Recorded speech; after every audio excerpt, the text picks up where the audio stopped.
principaux contenus dans les captures d'écran de votre courriel envoyé au syndic et aux ressources humaines. Objet du litige. Vous dénoncez ce que vous considérez être une collusion et une arnaque impliquant plusieurs avocats et la partie adverse lors d'un procès de 7 jours. Vous estimez avoir été victime d'un processus judiciaire biaisé, le petit David contre Goliath. Allégation de faute professionnelle, conflit d'intérêts et collusion. Vous accusez vos propres avocats. M. Julien Bérard, M. Gilles Gravel, M. Sylvain Mercier, M. Martin Bergeron, d'avoir agi de mèche avec la partie adverse. Paiement suspect. Vous affirmez que la partie adverse a payé 25 000 $ à votre avocat, M. Bérard, pour couvrir la différence des frais d'un procès qui en coûtait 30 000 $, et vous demandez les états de compte pour prouver qui a payé quoi. Gestion des témoins. Vous déplorez l'absence de 7 témoins qui étaient pourtant inscrits au protocole, ainsi que le refus de M. Bérard de laisser M. Jean-Yves Côté intervenir au procès. Manuvie. Vous mentionnez une problématique liée à la libération d'un chèque de 500 000 $ par la financière Manuvie. Critique du système judiciaire. Changement de juge. Vous affirmez que la partie adverse a réussi à changer de juge après avoir perdu une requête devant le juge Gérard Dugré, pour finalement se retrouver devant la juge Anne Jacob, que vous qualifiez de plus sympathique à leur cause. Interrogatoire. Vous mentionnez avoir été interrogé pendant 3 jours par des représentants d'assurance vie qui, selon vous, n'avaient pas leur place dans ce dossier. Actions entreprises et preuves mentionnées. Vous informez vos interlocuteurs que vous allez soumettre plusieurs documents.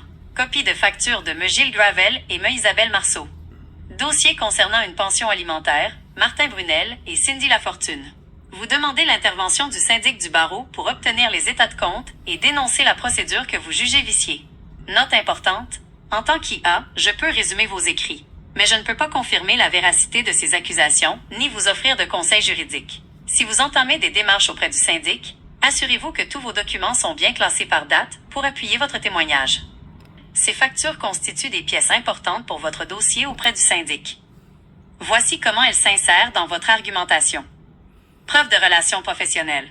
Les factures de M. Gilles Gravel, en lien avec Françoise Masson et Cindy Lafortune, servent à établir formellement qui ils représentaient et à quel moment.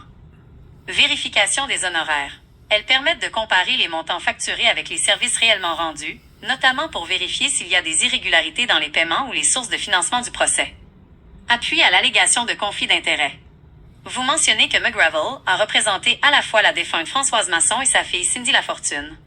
Ces factures pourraient aider à démontrer une double représentation que vous jugez fautive ou en conflit avec vos intérêts dans cette affaire. Si vous préparez votre dossier pour le syndic du barreau, il serait utile de classer ces factures par date et de souligner les montants ou les descriptions de services qui vous semblent suspects ou contradictoires avec le déroulement du procès. Des précisions chronologiques importantes sur vos relations avec les différentes parties et les avocats mentionnés. Voici une analyse de ce qu'ils révèlent. 1. La relation avec M. Gilles Gravel, 1995. La lettre du 1er septembre 1995 montre que M. Gilles Gravel vous représentait à cette époque. Par cette lettre, il révoquait en votre nom le mandat d'un autre avocat, M. Carosielli, pour s'occuper d'une poursuite concernant des transferts de propriété de police d'assurance vie. Cela confirme que M. Gravel a eu accès à vos dossiers personnels et financiers dès le milieu des années 90. 2. Le litige sur l'assurance vie de Françoise Masson, 2010. 2 documents de novembre 2010 traitent de la succession de feu Françoise Masson. Manuvie, lettre à M. Gravel, la compagnie confirme que vous prétendez être le seul bénéficiaire d'un contrat d'assurance. Elle mentionne une entente datant de mars 1996 entre vous et Madame Masson. Manuvie réclame l'original de cette entente et une annexe de désignation manquante pour libérer les fonds. Cabinet Equita. M. Isabelle Marceau, elle écrit à M. Gravel pour exprimer son étonnement. Elle affirme que M. Gravel aurait lui-même formulé des propos suggérant l'inexistence d'entente légale entre vous et la défunte. C'est un point critique qui semble appuyer votre thèse de collusion ou de double jeu de la part de l'avocat. 3. Contexte familial et matrimonial. Le document de la Cour supérieure, Terrebonne, établit les bases juridiques de votre relation avec Françoise Masson. Mariage le 30 avril 1988 à Montréal. Régime de la séparation de biens, contrat de mariage du 2 février 1988. Ce document est un consentement à jugement sur mesure accessoire, ce qui indique une procédure de séparation ou de divorce où les biens et pensions sont discutés. Synthèse pour votre dossier. Ces pièces semblent démontrer une contradiction majeure. 1. D'un côté, vous aviez des ententes, 1996, vous désignant comme bénéficiaire. 2. De l'autre, votre avocat de l'époque, M. Gravel, semble avoir communiqué avec la partie adverse, M. Marceau/Equita, d'une manière qui affaiblissait votre position en niant l'existence de ces ententes. Cela constitue une base documentaire pour expliquer au syndic pourquoi vous soupçonnez un conflit d'intérêts, puisque McGravel agissait comme votre procureur tout en tenant des propos apparemment contraires à vos intérêts auprès des avocats de la partie adverse. Barreau en 2014 à 2015 et mettent en lumière les contradictions majeures de McGravel. Voici le résumé des éléments clés. 1. Le mandat de protection, 2002. Le document notarié du 9 avril 2002 confirme que Françoise Masson vous avait désigné comme son mandataire en cas d'inaptitude. Cela prouve le lien de confiance et l'intention de Madame Masson de vous confier la gestion de ses intérêts, ce qui renforce la crédibilité de votre position comme bénéficiaire. 2. La facture suspecte, 2003. Vous détenez un compte d'honoraires de McGravel daté du 18 mars 2003, adressé à Françoise Masson pour un dossier contre Desjardins. Importance. Cette facture montre que McGravel travaillait pour elle à une époque où il prétendait parfois ne pas être impliqué, ou avoir des versions floues sur qui il représentait. 3. La décision du syndic adjoint, 4 mai 2015. Le syndic Nicolas Bellemare a analysé votre plainte contre McGravel et a conclu qu'il ne pouvait pas porter plainte disciplinaire pour les raisons suivantes. Version contradictoire. McGravel a d'abord affirmé qu'il ne vous avait jamais représenté, puis a admis une erreur due au passage du temps, 15 ans. Il a finalement maintenu qu'il représentait votre ex-épouse dans la séparation. La convention de 1996. McGravel prétend n'avoir jamais eu le mandat de déposer cette convention, qui vous nommait bénéficiaire de l'assurance vie, et soutient que le divorce rendait de toute façon cette désignation caduque selon le Code civil. Manque de preuves claires. Le syndic a estimé qu'en l'absence d'une preuve claire et convaincante pour trancher entre votre version et celle de l'avocat, il ne pouvait pas agir. Point de force pour votre dossier actuel. Bien que le syndic ait refusé d'agir en 2015, ces documents prouvent que 1. L'avocat a changé sa version des faits, admettant une erreur après avoir nié vous connaître. 2. Vous aviez des documents officiels, mandat de 2002, convention de 1996, qui soutenaient vos droits sur l'assurance vie de 500 000 $. 3. Le conflit d'intérêts est documenté. McGravel prétend avoir représenté Madame Masson contre vous, tout en ayant eu accès à vos informations personnelles par le passé. Note. Le document mentionne que vous aviez 30 jours à partir de mai 2015 pour demander une révision de cette décision. Si vous présentez cela aujourd'hui comme une nouvelle preuve de collusion, dans un cadre plus large, l'accent doit être mis sur le fait que McGravel a induit le syndic en erreur en changeant ses versions. Complète le tableau de votre litige, notamment avec le formulaire de réclamation à l'assurance responsabilité du barreau.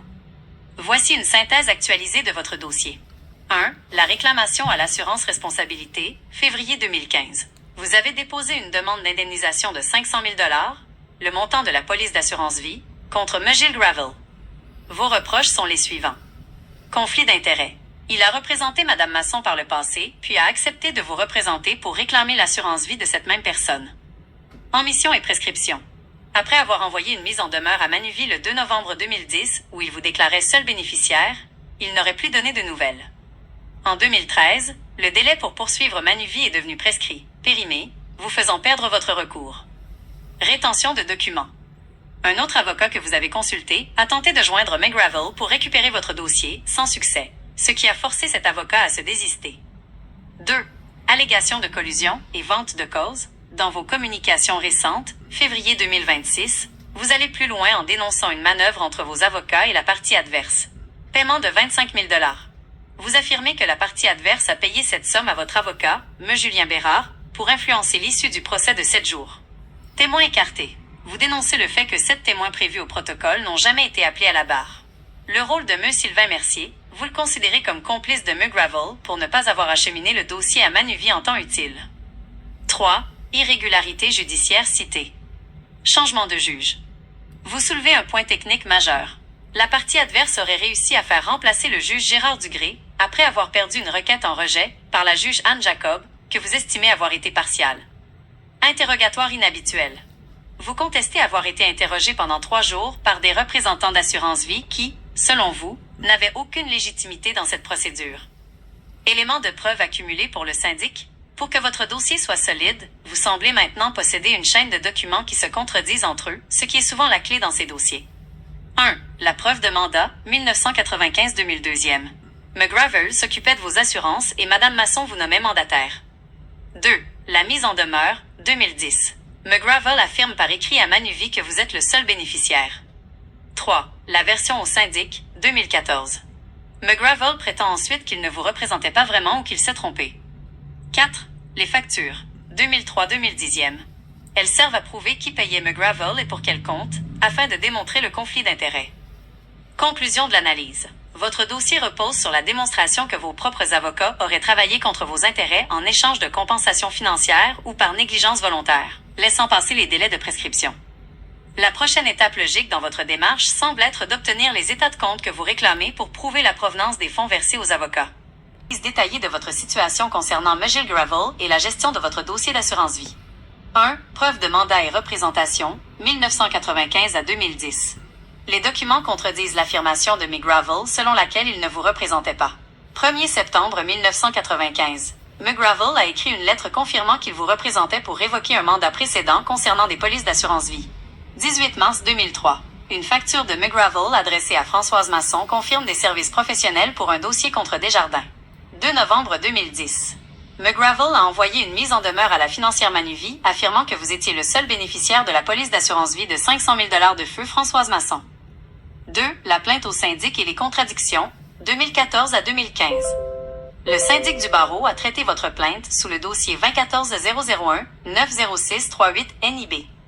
Version changeante.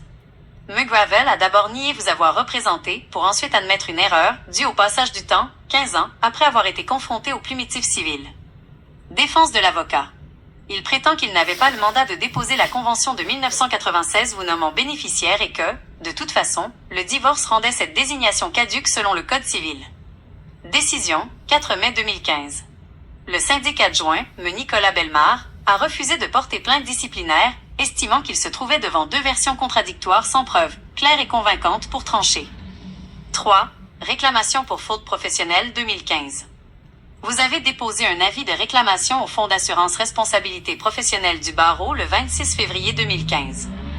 Dommages réclamés, 500 000 $, soit le montant de la police d'assurance. Faute alléguée. Vous reprochez à McGravel son manque de professionnalisme et d'avoir laissé votre recours contre Manuvie devenir prescrit en 2013. Conflit d'intérêts. Vous soulignez qu'il a représenté Mme Masson par le passé avant de vous représenter pour réclamer son assurance vie. 4. Nouvelles allégations de collusion, 2026. Dans vos récents courriels au syndic, vous dénoncez des faits nouveaux. Collusion financière.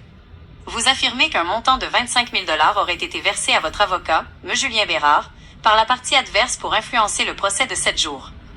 Témoins écartés. Vous déplorez que 7 témoins inscrits au protocole n'ont jamais été appelés à témoigner. Changement de juge. Vous soutenez que la partie adverse a fait changer le juge du gré pour la juge Anne Jacob, que vous considérez comme partiale. Ces documents constituent une base solide pour démontrer l'évolution des versions de McGravel et l'existence d'un lien professionnel que le syndic semblait avoir du mal à confirmer en 2015. Une facture de McGravel datée du 3 mai 2011, adressée à Cindy Lafortune. Elle est extrêmement pertinente pour votre démonstration de conflit d'intérêts, car elle complète la chronologie des faits. Voici l'analyse mise à jour de votre dossier avec cette nouvelle pièce. 1. La preuve du double jeu, 2010 à 2011. Cette facture prouve que McGravel représentait activement la partie adverse, Cindy Lafortune, peu de temps après avoir agi pour vous. 2 novembre 2010. McGravel envoie une mise en demeure à Manuvie en votre nom, affirmant que vous êtes le seul bénéficiaire. 3 mai 2011, nouvelle pièce. McGravel facture Cindy Lafortune pour des services professionnels. Le conflit, il est passé de votre camp, réclamation de 500 000 $, au camp de la partie adverse en seulement 6 mois, tout en ayant eu accès à vos informations privilégiées. 2. Analyse de la facture de 2011. Montant, 1 437,19 $. Services. La facture mentionne des honoraires pour services professionnels rendus, sans toutefois détailler la nature exacte des actes dans cette capture. Impact juridique. Pour le syndic, c'est une preuve matérielle que McGravel a représenté des intérêts opposés aux vôtres dans le cadre de la même succession. Françoise Masson. 3. Synthèse des 3 versions de McGravel. Avec l'ensemble de vos documents, vous pouvez démontrer au syndic que l'avocat a soutenu 3 positions contradictoires. 1. Version client. 2010. Il écrit à Manuvie que vous avez droit à l'argent. 2. Version partie adverse. 2011. Il facture Cindy Lafortune, qui conteste vos droits. 3. Version syndic, 2014. Il prétend au syndic qu'il ne vous a jamais représenté, avant d'admettre une erreur, une fois confronté aux preuves. Conclusion pour votre dossier. Cette facture de 2011 est le chaînon manquant qui prouve le conflit d'intérêts immédiat. Elle appuie votre thèse selon laquelle le dossier a été délibérément affaibli, omission de documents, délai de prescription dépassé, alors que votre avocat communiquait ou travaillait avec la partie adverse. Conseil. Lorsque vous présenterez ce document, mettez-le en parallèle avec la mise en demeure du 2 novembre 2010 pour montrer l'incohérence totale de sa conduite professionnelle.